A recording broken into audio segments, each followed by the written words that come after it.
Leo tuone jinsi gani Waislamu wamemkataa Allah na ushauri wake, na vile tuone Waislamu wa leo walio katika makundi ya Shia hawana mtume. Nasoma Qur'ani sura 49 mstari wa 9 inasema, na ikiwa makundi mawili katika waumini yanapigana, basi yapatanisheni, na ikiwa moja la hao linadhulumu mwenzie, basi lipigeni linalodhulumu mpaka lirejee kwenye amri ya Mwenyezi Mungu, na likirudi basi yapatanisheni kwa uadilifu na hukumuni kwa haki. Hakika Mwenyezi Mungu anawapenda wanaohukumu kwa haki.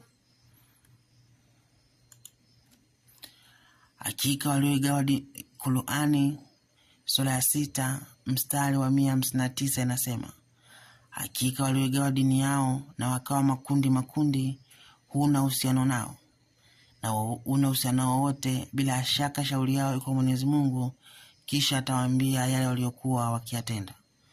Ndugu yetu wa Shia, ndugu yetu wa Sunni, Allah amekwisha kuwakataza kuwa katika makundi, kwamba mkiwa katika makundi Mtume Muhammad amna uhusiano naye, na mmeambiwa makundi mawili yakipigana, hakikisheni mnapatanisha kundi ili iweze kurejea amri ya Mwenyezi Mungu. Je, leo Washia na Wasuni wanapigana? Leo Washia na Wasuni wamegawana katika makundi dini yao. Je, mtume wenu ni nani?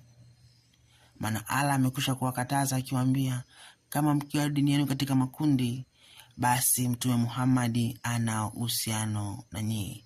Je, mtume wenu ni nani? Na je, mmekataa ushauri wa Allah kwamba Allah hapendi makundi katika dini? Muislamu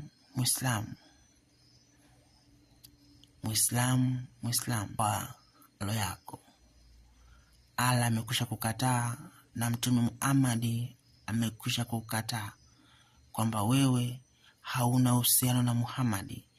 Kama hauna uhusiano na Muhammad, basi hauna uhusiano na Allah. Mungu akubariki uijue kweli. Amina.